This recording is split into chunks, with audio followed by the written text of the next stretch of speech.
Hello everyone, welcome to government job rankers. My name is Shivam Tyagi और आज हम देखेंगे आईबी एसीआईओ टायर 2 में इंपॉर्टेंट एसेज के टॉपिक के इंट्रोडक्शन और कंक्लूजन। तो आप इंट्रोडक्शन और कंक्लूजन यहाँ से याद करके जाइए जिससे कि you can easily write essays in your exam. जो हम टॉपिक देखेंगे उनमें देखेंगे women, education, science and tech, vaccine, health, pollution, agriculture, army, internal security and various other topics. इन सब के हम देखेंगे इंट्रोडक्शन और कंक्लूजन जिससे कि you can easily write essays within stipulated time. आप टाइम फ्रेम में एसेज को अटेम्प्ट कर सकें। 400 वर्ड्स में से आपका जो इंट्रोडक्शन है और जो आपका एंड में कंक्लूजन है बहुत इंपॉर्टेंट रोल प्ले करता है, बिकॉज जो आपका एग्जामिनर है जो आपकी कॉपी चेक करेगा वो इंट्रोडक्शन और कंक्लूजन के बेसिस पे भी आपको मार्क्स दे सकता है। अच्छे इंट्रोडक्शन और कंक्लूजन की वजह से you can get above average marks. जो एवरेज होंगे उससे आप ज़्यादा मार्क्स स्कोर कर सकते हैं and you can get in merit list. इसलिए जो आपके एसेज हैं वो अच्छे होने चाहिए और अच्छे एसे के लिए अच्छा इंट्रोडक्शन और कंक्लूजन होना बहुत ज़रूरी है। सो let's start. Here are my credentials. My name is Shyam Tyagi. I've cleared FCAT 7 times. I've cleared UPSC CA PFAC 2 times. I've also cleared UPSC CDS 6 times. So I have compiled. मैंने क्या compile किया? मैंने important जो UPSC के toppers थे, UPSC के जो toppers थे उनके इंट्रोडक्शन और कंक्लूजन्स को, उनका एनालिसिस करके मैंने उनको कंपाइल कर दिया एक साथ, जिससे कि you can have those introductions and conclusions in your एसे। तो हमारा जो स्ट्रक्चर होगा एसे का, कैसे हम लिखते हैं ये आपको पता होगा। सबसे पहले इंट्रोडक्शन, फिर उसकी हिस्ट्री के बारे में लिख देते हैं थोड़ा बहुत। देन वी हैव कॉजेज, फिर उन कॉजेज के क्या इम्प्लीकेशंस हैं। फिर हम देते हैं सॉल्यूशन कि हमारा गवर्नमेंट लेवल पे क्या सॉल्यूशन है, सोसाइटी लेवल पे क्या सॉल्यूशन है, as a nation what we need to do. फिर हम एंड में देते हैं कंक्लूजन। तो आप देख सकते हैं इंट्रोडक्शन और कंक्लूजन ये बहुत इंपॉर्टेंट होते हैं किसी भी रीडर को एंगेज करने के लिए। आपका रीडर जो है वो तभी एंगेज होगा जब आपका ऐसे डिफरेंट होगा, और अच्छा ऐसे के लिए अच्छा इंट्रोडक्शन और कंक्लूजन होना चाहिए। So let's start. Time waste नहीं करते। आपका अगर जो एजुकेशन के ऊपर कोई भी ऐसे आए, कुछ भी ऐसे आए, education, women education, children education, कुछ भी ऐसे आए, या फिर आपका विमेन के ऊपर कोई भी ऐसे आए, जैसे क्राइम अगेंस्ट विमेन आ जाए, विमेन एजुकेशन आ जाए, विमेन इन सोसाइटी आ जाए, विमेन इन सिक्योरिटी फोर्सेज आ जाए, एनीथिंग टू एवरीथिंग, किसी भी आपका विमेन कीवर्ड दिख जाए, सो कीवर्ड हेयर इज विमेन और एजुकेशन। ये कीवर्ड आपको अगर जो एसे के टॉपिक में दिख जाए तो आपको आंख बंद करके ये इंट्रोडक्शन लिखना है। ओके, आप इसको याद कर लीजिए, बहुत अच्छा इंट्रोडक्शन है, यूपीएससी टॉपर्स की कॉपी से इंट्रोडक्शन है। तो इसको हम पढ़ते हैं। तो क्या है? In October 2012, on her way to home from school, a masked gunman stopped her school bus and asked who is Malala and shot her on left side of her head. Okay, after recovery she had two choices. उसके पास दो choices थे, either to live a quiet life और to make most of the new one. Okay, so now Malala Yousafzai is youngest Nobel Prize recipient and ray of hope for 130 million out of school girls across the globe. तो आपको इसको याद रखना है। Okay, कोई भी ऐसे आए आपको इसको लिखना है। इसके बाद मैं आपको बताता हूं कि इसको कनेक्ट कैसे करना है मेन ऐसे के साथ। ठीक है, ये तो आपने याद कर लिया। सबसे पहले ये आपने याद कर लिया, you have memorise this. Okay, अब इसको मेन ऐसे के साथ कनेक्ट भी करना है। तो जो भी टॉपिक आएगा, जो भी क्वेश्चन आएगा, उसको उठा के अब यहाँ पे लिख देना है इसकी नेक्स्ट लाइन से। जैसे मान लीजिए क्राइम अगेंस्ट वीमेन आ गया, तो अब यहाँ पे नेक्स्ट लाइन में यहाँ पे लिखेंगे, इसी पैराग्राफ की नेक्स्ट लाइन में यहाँ पे लिखेंगे कि women have been subjected to various crimes and these crimes have following implications, these crimes have following history, these crimes have following causes.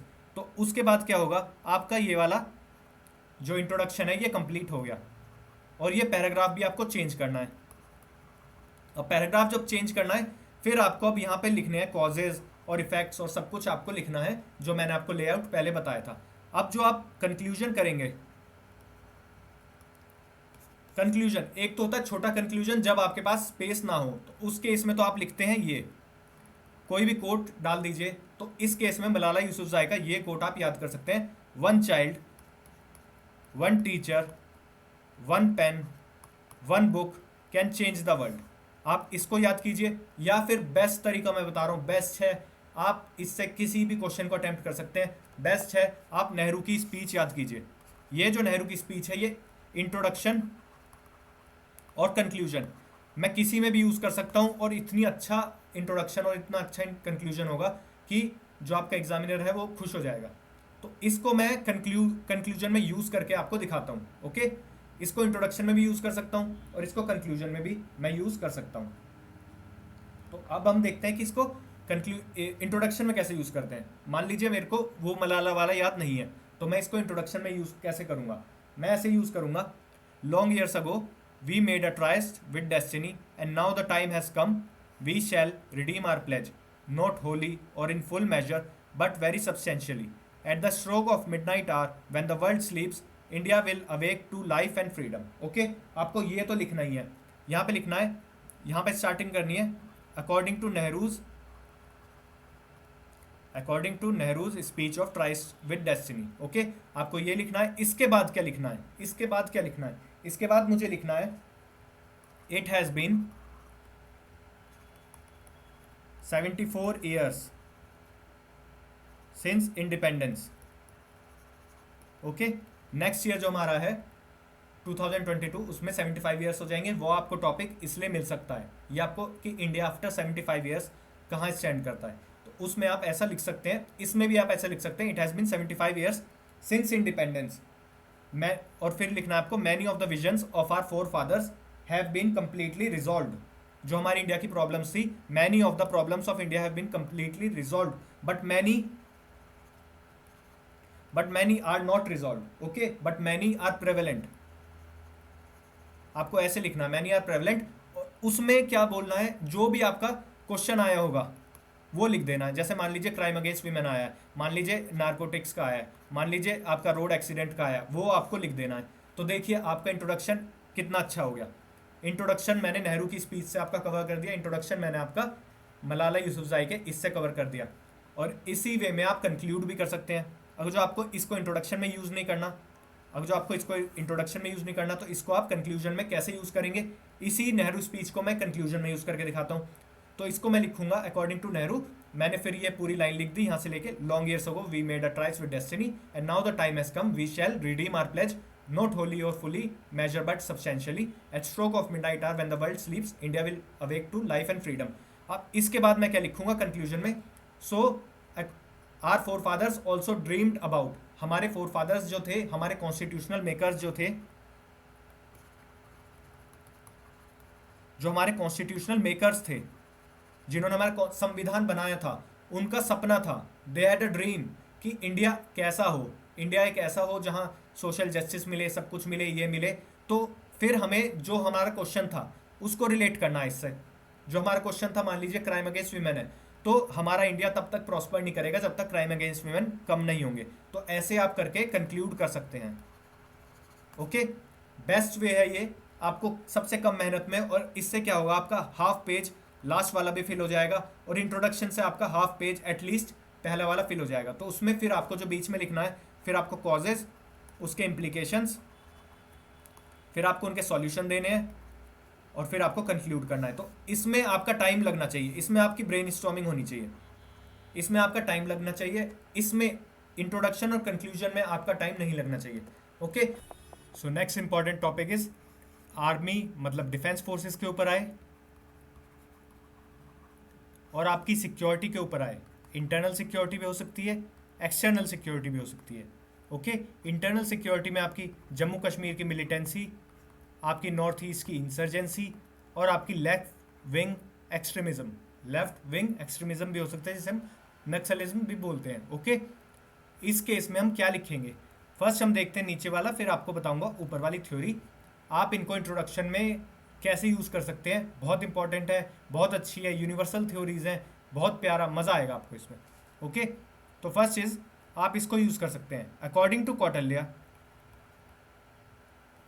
According to Kautilya in his book Arthashastra he stated that, आप ऐसे लिखिए, इसको sentence form में लिखना है, okay.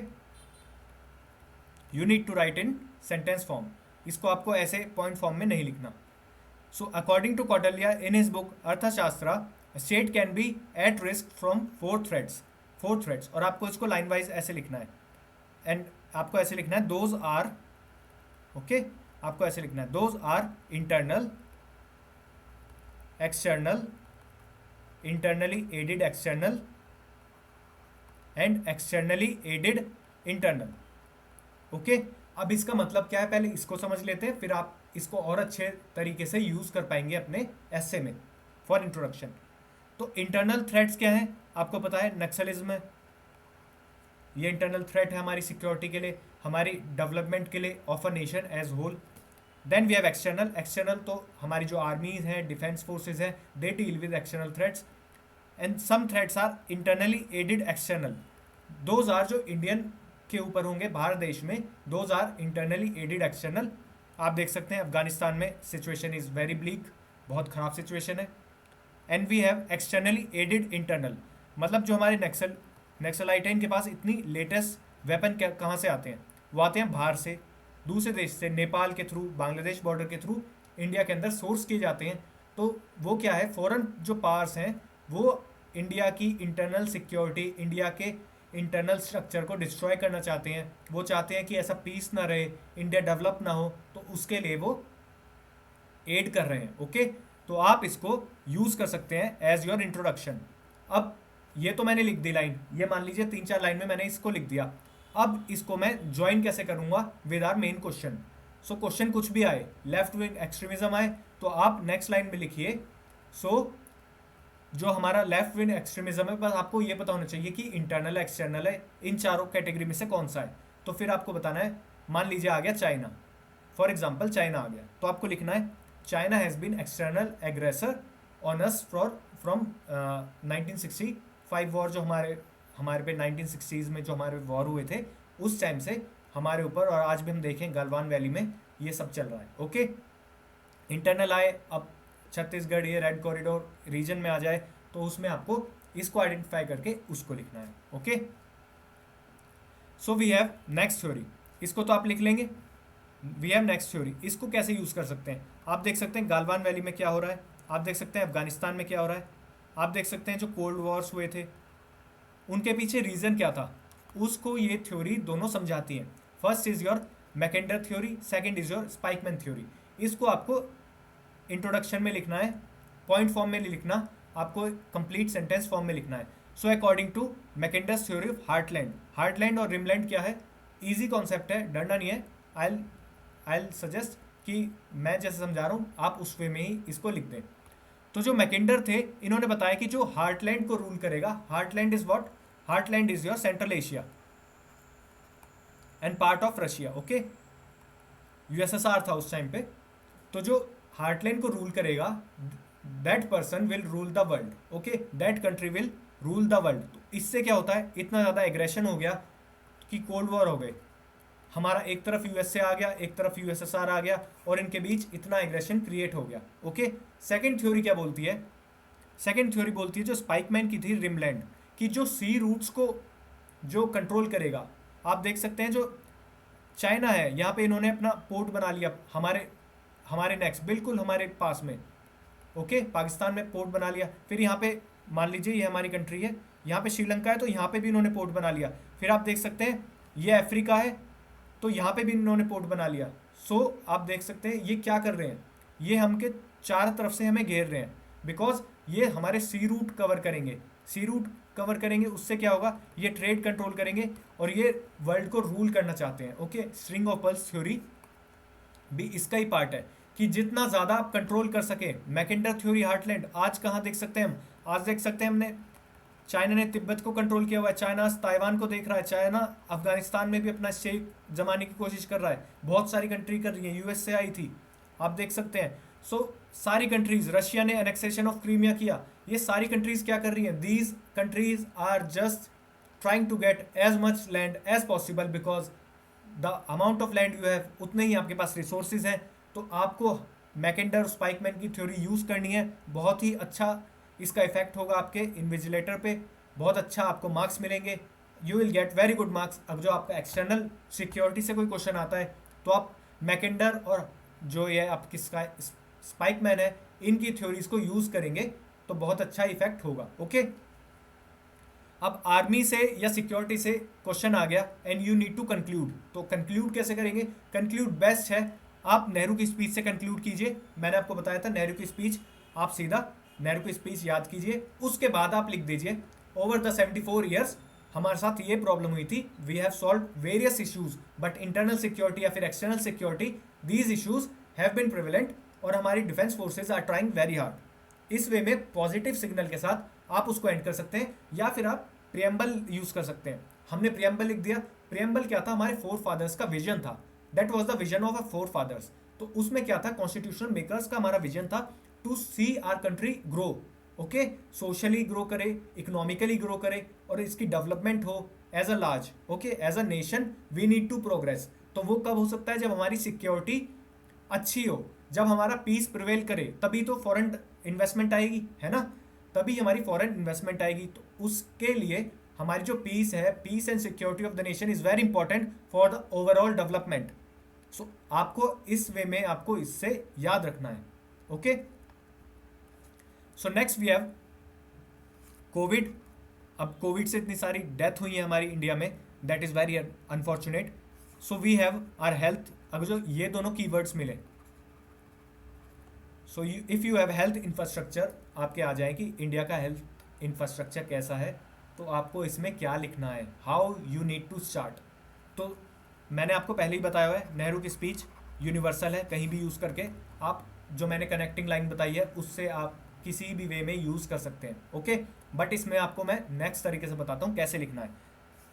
तो मोदी जी ने भी बोला था, बहुत इंपॉर्टेंट कोट है, इसको हिंदी में लिखेंगे हम, आरोग्यम परम भाग्यम स्वास्थ्य सर्वात साधनम। मेरी हिंदी जैसी भी है, आपकी हिंदी अच्छी होगी, अच्छी तरह से लिखना है। ओके, आ रो, स्पेलिंग आप देख लेना, आरोग्यम परम भाग्यम, ओके, ये एक हो गया। फिर आएगा स्वास्थ्य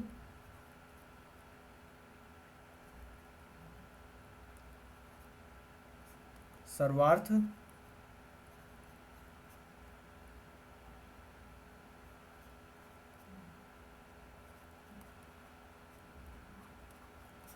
ओके, तो आरोग्यम परम भाग्यम स्वार्थ सर्वार्थ साधनम। बट ऐसा भी हो सकता है कि जो आपकी कॉपी चेक कर रहा है उसको हिंदी ना आती हो, तो आपको ये लाइन लिखनी है, this is compulsory for you to write, which means good health is the greatest fortune. आपको ये लिखना है, आप इससे इंट्रोडक्शन आप इसको स्टार्ट कीजिए। ये याद ना रहे तो मैंने आपको बता दिया, नेहरू की स्पीच आपकी सेवियर है, कहीं भी यूज हो सकती है, प्रियम्बल आपका सेवियर है, कहीं भी यूज हो सकता है, anywhere from your introduction to conclusion you can use anywhere. आपको ये याद होना चाहिए, दिस इज़ वेरी इंपॉर्टेंट। फिर आप एक ये याद कर सकते हैं, अकॉर्डिंग टू WHO इन्होंने हमारी हेल्थ को डिफाइन किया हुआ है, तो इसको हम याद कर सकते हैं, इससे भी हम कहीं भी जा सकते हैं, वैक्सीन पे आ जाए, कुछ भी आ जाए, आप इससे जा सकते हैं। Okay, so according to WHO health is not merely absence of disease but completely physical, mental, social, spiritual wellbeing. तो फिजिकल, मेंटल, सोशल और स्पिरिचुअल वेलबींग को हम गुड हेल्थ बोलते हैं। आपको इसको समझाना है, फिर आपको इसको कनेक्ट करना है जो भी क्वेश्चन आएगा। Hope you are getting this. Okay, so next we have pollution के ऊपर आ जाए। पॉल्यूशन के ऊपर आ जाए तो यू हैव टू चॉइसेस। वैसे आपके पास 4 चॉइसेस हैं, मैं उन नेहरू और प्रियम्बल इनको काउंट नहीं कर रहा। Third choice is this, fourth choice is this. आप इसको कंक्लूजन में भी यूज कर सकते हैं। This is very good art quote and this quote says only when the last tree has died, last river has been poisoned and last fish has been caught we'll realize we cannot eat money। तो ये sustainable development नहीं हो रहा है। आप देख सकते हैं, there is so much pollution, our holy rivers have been polluted, Yamuna इतनी पॉल्यूटेड है। हमारी इंडिया की जो वर्ल्ड की टॉप 10 सिटीज़ है मोस्ट पॉल्यूटेड में, इंडिया की 7 या 6 कंट्री सिटीज़ आती हैं। हमारी जो कैपिटल है that is so much polluted. तो आप देख सकते हैं पॉल्यूशन इतना है। तो ये क्वेश्चन अब जो आएगा तो आप किसी में भी यूज़ कर सकते हैं, air pollution, water pollution, noise pollution, sound pollution. किसी में भी आपका ये चल जाएगा। Okay, so you can use this also as your introduction. Brundtland report थी, बहुत इंपॉर्टेंट है, 1987 में आई थी ये। ओके, और ये आई थी हमारे रिपोर्ट जो थी आर कॉमन फ्यूचर में ब्रटलैंड कमीशन ने डिफाइन किया था सस्टेनेबल डेवलपमेंट को।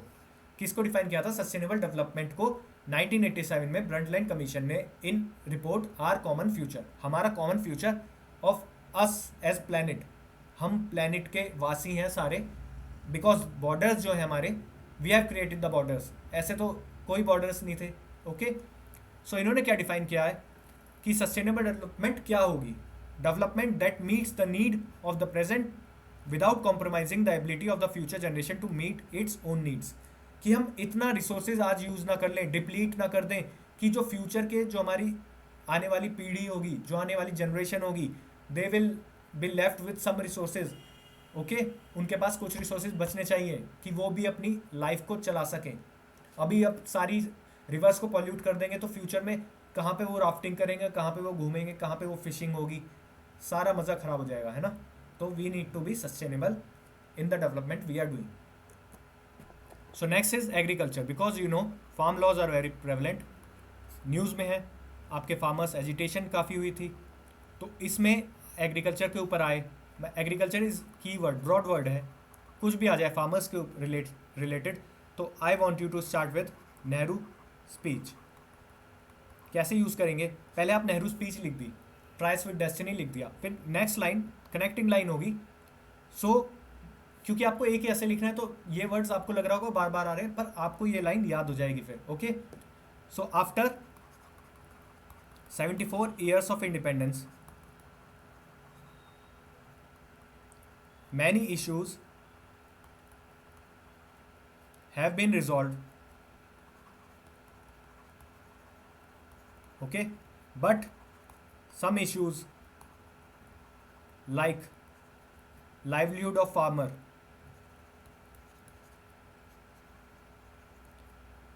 have still a lot to do. Okay, क्योंकि आप देख सकते हैं जो हमारी आज के फार्मर्स हैं, आज के फार्मर्स भी बहुत गरीब हैं, लिविंग सम फार्मर्स बहुत गरीब हैं, फार्म फ्रेगमेंटेशन है, लैंड फ्रेगमेंटेशन है, ये सबसे बड़ी प्रॉब्लम है। फिर मानसून डिपेंडेंट है हमारे पास, इरिगेशन सिस्टम इतना अच्छा नहीं है, साइंटिफिक मेथड्स नहीं है, इन्वेस्टमेंट नहीं है, सस्टेनेबल जो है बस उसके लिए वो खेती करते हैं, तो बहुत ज़्यादा प्रॉब्लम्स हैं।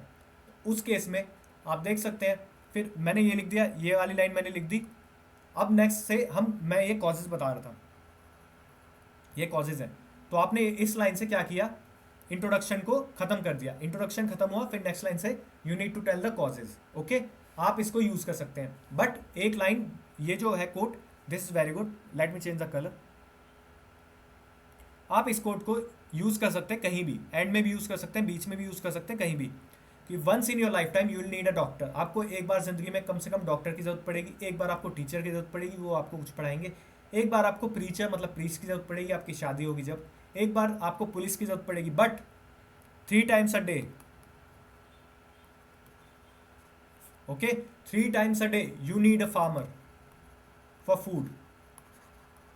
So we should be thankful to our farmers कि वो हमारी इतनी हेल्प करते हैं, वो इतनी मदद करते हैं, वो करते तो खेती हैं, बट आप देखिए कितनी ज़्यादा एफर्ट्स उनको लगाने पड़ते हैं, तो we should be thankful to them.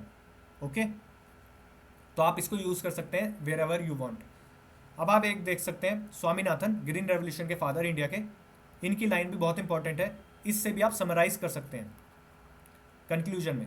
If agriculture goes wrong nothing else will have a chance to go right. बहुत सही स्टेटमेंट है, एग्रीकल्चर किसी वे में भी अगर खराब हो गया तो इंडिया की food security will be at risk. जब फूड सिक्योरिटी नहीं होगी तो आप डिफेंस फोर्सेस के जवान्स को कैसे फीड करेंगे, कैसे हमारे जो हमारी यूथ है जो हमें कंट्री को डेवलपमेंट कराएगी, कैसे उनको करेंगे, इन्फ्लेशन हो जाएगा, इतनी महंगाई बढ़ जाएगी। आप देख सकते हैं वेनेजुएला में, जिम्बाब्वे में इतना फूड क्राइसिस है। जब फूड क्राइसिस होता है तो उसकी वजह से बहुत सारी प्रॉब्लम्स जनरेट हो जाती हैं, और प्रॉब्लम तो प्रॉब्लम है, फिर उसके बाद country as a whole survive नहीं कर पाती। Next we have science and tech. Science and tech, इसके अंदर वैक्सीन, मैन्युफैक्चरिंग के ऊपर आ जाए, साइंस के किसी भी टॉपिक के ऊपर आ जाए, इसरो के ऊपर आ जाए, डीआरडीओ के ऊपर आ जाए, स्पेस के ऊपर आ जाए, किसी चीज़ के भी ऊपर आ जाए। ओके, तो आपको क्या करना है, आपको ये यूज़ करना है। आप सोच रहे होंगे तो स्पेस से रिलेटेड है, बट ये कहीं भी यूज़ हो सकता है। ओके, हमें क्या होता है इंट्रोडक्शन में, हमें जनरल वे में इंट्रोड्यूस करना पड़ता है कि टॉपिक क्या है, वो लास्ट लाइन में मैं इंट्रोड्यूस कर देता हूँ। तो आपको जो यूज़ करना है वो यूज़ करना है ऐसे, on July 20th 1969 American astronauts Neil Armstrong, you need not remember the date years, इनके जो बर्थ डेट्स हैं इनको रिमेंबर नहीं करना, and Edwin Aldrin became the first humans to ever land on the moon. About 6.5 hours later, Armstrong became the first person to walk on the moon. आपको ये लिखना है, आपको ये भी लिखनी है कोट करके कि that's one small step for a man and one giant leap for mankind. आपको ये लिखना है, बहुत इंपॉर्टेंट है। इसके बाद आप क्या करेंगे, ज्वाइनिंग लाइन लिखेंगे कि ये जो हमारी हिस्ट्री की बहुत बड़ी, आपकी साइंस की बहुत बड़ी अचीवमेंट है कि we went on the moon. Okay, 1969 में हम मून पे चले गए, बहुत बड़ी अचीवमेंट है। तो आप अब मान लीजिए आ गया कि आपको वैक्सीन के ऊपर आ गया, तो आपको पता होगा एडवर्ड जेनर, इन्होंने पहली वैक्सीन बनाई थी। अब आप इनकी हिस्ट्री से स्टार्ट कर सकते हैं। ओके, अब जो नेक्स्ट लाइन आएगी तो आप यहाँ से स्टार्ट कर सकते हैं। इसरो के ऊपर आ गया तो इसरो की हिस्ट्री से स्टार्ट कर सकते हैं, बट आपको इंट्रोडक्शन में ये यूज़ करना है। ओके, बहुत इंपॉर्टेंट है, आपको याद होना चाहिए। क्यों मैं इतना इस पे फोकस कर रहा हूँ कि आपका इंट्रो और कंक्लूजन पहले से हो तैयार, बिकॉज आप देखेंगे जब आप स्टार्ट करते हैं तो आपका माइंड फ्रेश होगा। तो इंट्रोडक्शन जब लिख देंगे, आपका जो मेन फोकस जाएगा वो बीच का कंटेंट लिखने पे जाएगा, बट जैसे जैसे आप एंड पे पहुंचेंगे, कंक्लूजन की तरफ, लास्ट पेज की तरफ, आपका टाइम भी कम होगा, आप पे प्रेशर बढ़ जाएगा। तो उस केस में आपको कंक्लूजन याद होना चाहिए और इंट्रोडक्शन याद होता है तो स्टार्टिंग में आपका जो पूरा टाइम है ऐसे लिखने के लिए बहुत कम हो जाएगा, आप इजीली ऐसे लिख पाएंगे, प्रेशर नहीं लेंगे। जब प्रेशर नहीं लेंगे तो you will write good essays. So what I want you is to remember the preamble आप याद करके जाइए, आपको यूज़ करना है प्रियम्बल तो याद करके जाइए। कोई भी टॉपिक नहीं आया इनमें से तो क्या करेंगे, प्रियम्बल को लिखेंगे और हम ज्वाइनिंग लाइन से किसी भी टॉपिक की तरफ जा सकते हैं। नेहरू की स्पीच को याद करके जाइए। ओके, 10-20 कोट्स में आपको मेरे जो टेलीग्राम ग्रुप है उसके ऊपर दे दूंगा, अच्छे कोट्स दे दूंगा, वो आप देख सकते हैं। तो प्रियम्बल में आपको क्या याद करना है, पूरा प्रियम्बल याद करने की जरूरत नहीं है, इतनी जगह भी नहीं होगी, आप लिखेंगे भी नहीं इतना। Okay, so what you need to remember is we the people of India have solemnly resolved to constitute India into sovereign socialist secular democratic republic. ये आपको याद होनी चाहिए line. And to secure its citizens justice, आपको ये याद करने की जरूरत नहीं है, you can eliminate this. Justice, liberty, equality, fraternity in our constituent assembly on 26th day of November 1949 we adopt enact the constitution। तो आप इसमें से इसको भी चाहे तो एक्सक्लूड कर सकते हैं, साथ में इसके बाद कनेक्टिंग लाइन लिखना है। So what is the connecting line, connecting line होगी आपकी कि our forefathers are constitutional makers had a dream to see India develop, grow socially, religiously। religiously is a wrong word, you can eliminate religious नहीं use करना है। to see our country grow socially, हमारी country की अच्छी development हो, उसके लिए जो भी क्वेश्चन आएगा वो आप लिख देना कि women should be treated well और रोड एक्सीडेंट्स कम होने चाहिए, या फिर आप कुछ भी लिख सकते हैं कि ड्रग एडिक्शन कम होना चाहिए और हमारी कंट्री की ये जो पॉल्यूशन है वो कम होनी चाहिए, पॉपुलेशन कम होनी चाहिए, हमारी फूड सिक्योरिटी, फार्मर्स के वेलफेयर होना चाहिए, कुछ भी आप लिख सकते हैं। समझ गए कि प्रियम्बल के बाद आप जो ज्वाइनिंग लाइन है उसको कैसे कनेक्ट करते हैं। Okay, so this is very important. Nehru speech I have told you, आप इसको लिख सकते हैं। सो अब मैंने आपको बता दिया, सबसे पहले आप इंट्रोडक्शन अच्छा लिखेंगे, इंट्रोडक्शन आपको याद होना चाहिए, you need to memorise this. Then आपको क्या लिखना होता है, फिर आपको जो लिखना है वो है कॉजेज़, हिस्ट्री, पॉल्यूशन के क्या कॉजेज़ हैं आप उनको लिखेंगे, फिर उनके इफेक्ट्स क्या हैं। ये पैराग्राफ चल रहे हैं, 2 पैराग्राफ हो चुके हैं, 3rd paragraph is for your facts. उसके इम्प्लीकेशंस क्या हैं हमारे ऊपर, हमारी सोसाइटी के ऊपर, हमारे आने वाली जनरेशन के ऊपर, जो यंग लोग हैं उनके ऊपर क्या इफ़ेक्ट्स होंगे। फिर हम देखते हैं कि इनके इफेक्ट्स तो आ गए, फिर इनके सॉल्यूशन क्या है, ग्रास रूट लेवल पे हम क्या कर सकते हैं, व्हाट वी कैन डू।